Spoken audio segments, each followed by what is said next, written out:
bienvenue dans une nouvelle vidéo. On va descendre un tout petit peu le trépied. Voilà. Une nouvelle vidéo, mon journal de grossesse. Donc aujourd'hui, je suis dans ma 28e semaine de grossesse. Le temps passe vite, hein. Dans 12 semaines exactement, j'aurai un bébé avec moi, peut-être avant, si c'est un bébé qui venait avant, tout en restant bien sur le long terme, ça j'espère. J'ai Hunter qui s'excite à côté de moi. Voilà. Donc, qu'est-ce qui a changé depuis la date? Oh putain, c'est pas vrai. Ici. Attendez. Ça suffit.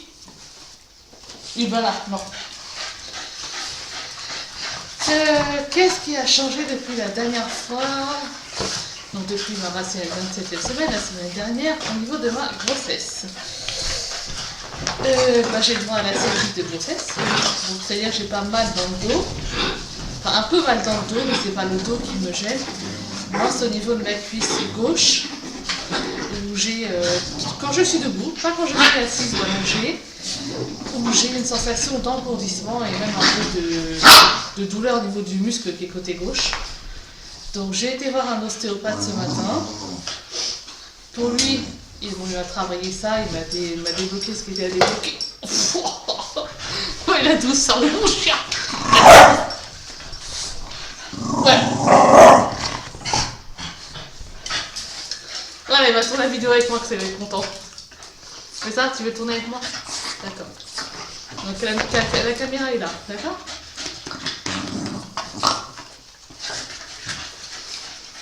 Ils me descendent, mais elles sont excitées, ils sont tous les quatre. En plus, je peux même pas les mettre dehors parce que Mathieu est en train de faire une vidange sur la voiture d'un de ses amis. Donc le portail est ouvert.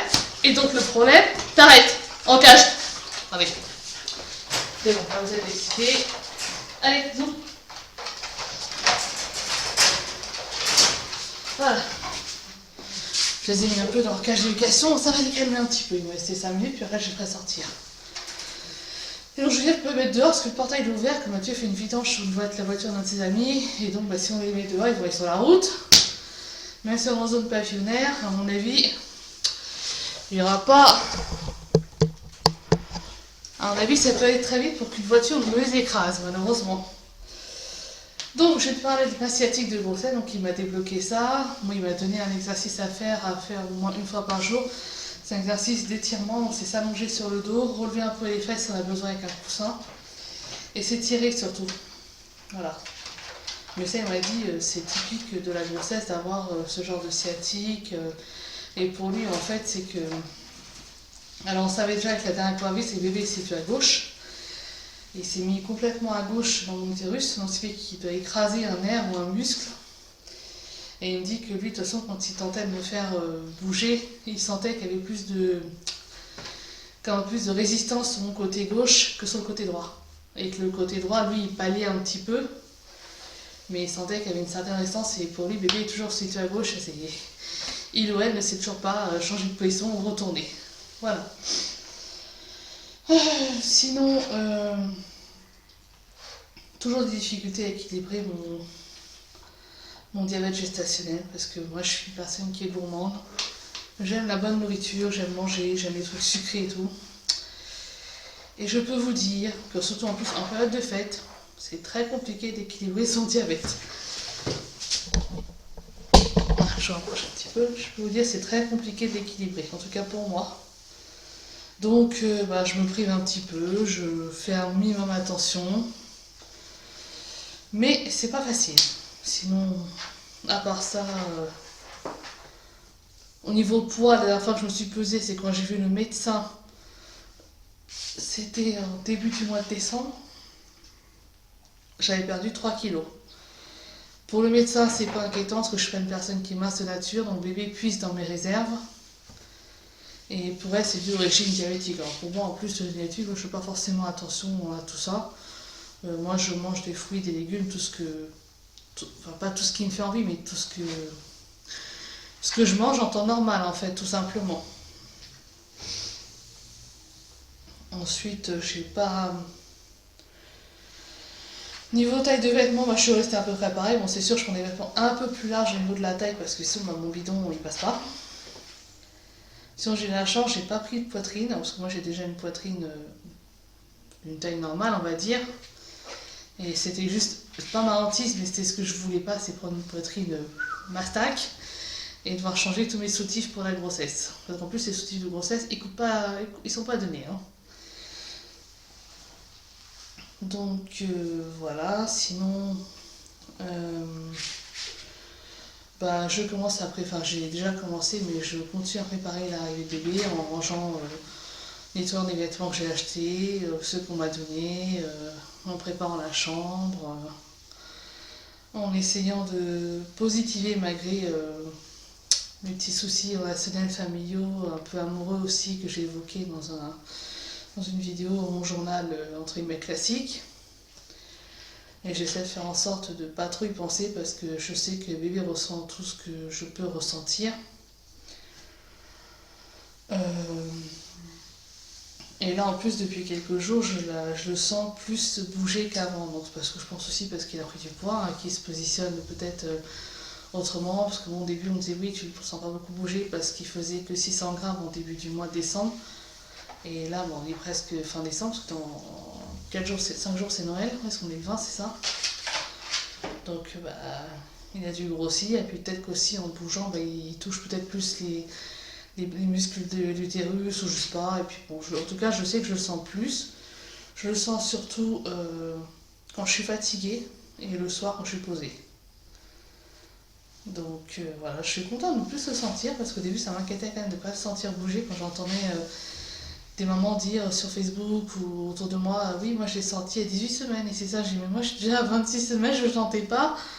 Alors ça m'inquiétait, après c'est comme chaque personne, chaque être humain, chaque bébé, chaque enfant va évoluer à son rythme, donc c'est normal. Hein. Donc voilà. Sinon à part ça, je vois l'anesthésiste fin janvier pour prévoir la péridurale. Je revois le médecin début janvier, la dernière échographie début janvier aussi. Et puis voilà, quand je vous dis j'ai déjà fait plus de la moitié de ma grossesse, franchement ça me fait bizarre parce que ça passe à une vitesse grand V.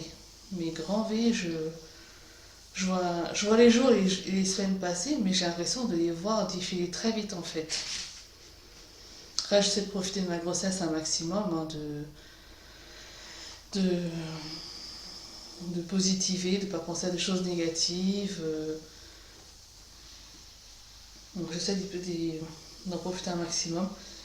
Ce que je trouve pas facile, bon c'est déjà vu la situation que je vis actuellement, que j'ai évoquée dans mon journal où je parle de mes conflits avec ma famille et puis aussi mon conjoint. Mais en fait ce que je trouve pas facile c'est des fois j'ai du mal à me lever. C'est-à-dire que des fois je suis allongée ou assise. Donc je me lève pour, je sais pas, aller aux toilettes. Des fois ouvrir la fenêtre la nuit aux chiens parce qu'ils veulent sortir. Et j'ai l'impression de devoir soulever une tonne. Tellement j'ai l'impression que... comment dire, d'être un poids quand je suis allongée et d'avoir du mal à me redresser, c'est waouh. C'est bizarre. Mais bon, après, je me dis, c'est un peu normal aussi. Comme dit mon médecin, c'est aussi un peu un œdème que vous avez parce qu'il y a l'équine amniotique, il y a bébé, il y a le placenta, il y a votre poids à vous. Donc au final, ça fait comme une sorte d'œdème en fait. Donc voilà, ça fait bizarre parce que c'était cette nuit. Hunter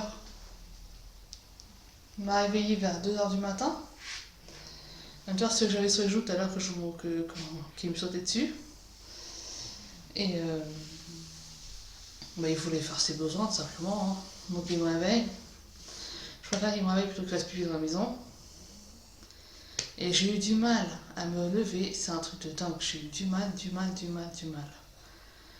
Mais j'y suis arrivée, hein. J'ai pas eu besoin qu'on m'aide, hein. Pas du tout, non là. Mais j'ai senti que mon corps avait du mal à bouger. Excusez-moi. Mais ça après ça, on me dit souvent c'est un peu normal.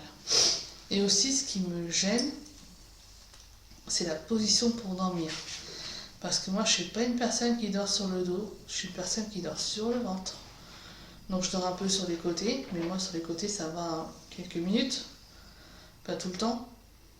Et ça, ne pas pouvoir dormir sur le ventre, ça me gêne. Et je crois que c'est ça aussi qui fait que j'ai du mal à dormir, que je suis fatiguée parce que j'ai pas ma position pour dormir, donc je dors pas de la même façon. Comme là par exemple, on m'a vu il y a 2h du matin, je vais m'endormir jusqu'à 4h, ouais, à peu près. Après, je crois que j'ai mis la télé parce que j'arrivais plus à dormir. Et je me suis endormie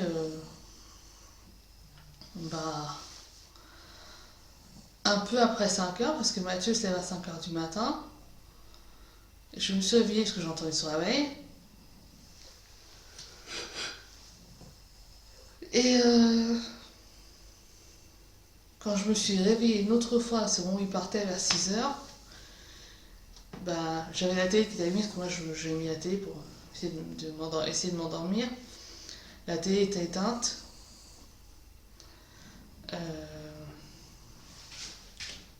Donc je pense qu'il a dû l'éteindre.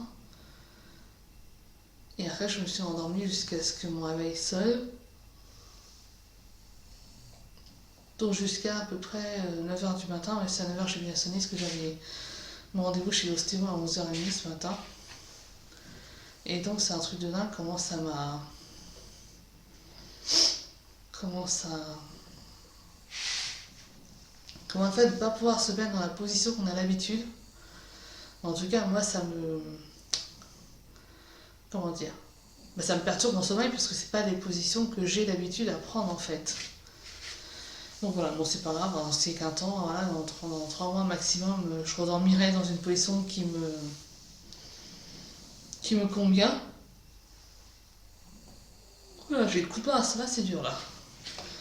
Sauf si j'ai une césarienne pour mon accouchement, là, si y a une césarienne, j'attendrai ces cicatrices pour pouvoir reprendre une position sur le ventre. Mais bon, on part pas là-dessus, pour l'instant c'est pas une question de césarienne, pour l'instant on m'a pas fait la radio pelvienne pour voir si bébé passait bien dans mon bassin, ça va être fait, normalement je crois que c'est fait au 3e trimestre ça. Donc voilà, partons pas là-dessus, hein. On ne pense pas à ça. Comme moi, de toute façon, j'ai toujours dit, si j'ai une césarienne, je ne vivrai pas mal. Dans le sens où pour moi, c'est pas vivre mal, une césarienne, pour moi, quand on fait une césarienne à une femme pour aider à mettre son enfant au monde, c'est parce que soit le bébé est trop gros, soit la maman et le bébé ne supportent plus les contractions, donc il faut les aider parce que ça peut mettre la vie de l'un des deux ou des deux en danger. Soit voilà, il y a une urgence vitale ou toute autre chose qui ne vient pas forcément à l'esprit là maintenant. Donc au final, je parle du principe, c'est que le principal, c'est que bébé et maman aillent bien à la fin. Donc je vais pas pleurer parce que j'arrête ça quand certaines pleurent, disent oui, j'ai pas accouché, on m'a opéré d'un bébé, j'ai mal vécu et c'est ça. Après, il faut juste voir la fin, c'est ton enfant et toi, vous allez bien. C'est le plus important. Donc moi, je me suis toujours dit, de toute façon, c'est un ou pas c'est un, je vivrai bien les choses. Du moment que j'ai la péridurale, c'est tout ce que je demande. Je ne demande pas plus. Donc voilà. Donc écoutez, cette petite vidéo est terminée, j'espère qu'elle vous aura plu, qu'elle vous donne envie de vous abonner à ma chaîne si ce n'est pas déjà fait, d'activer la petite cloche pour recevoir la notification quand je sors de nouvelles vidéos, de partager, de liker, commenter, de vous abonner, voilà, vous connaissez la petite chanson. Et moi je vous fais plein de gros bisous et je vous dis à bientôt pour une nouvelle vidéo. Bye bye!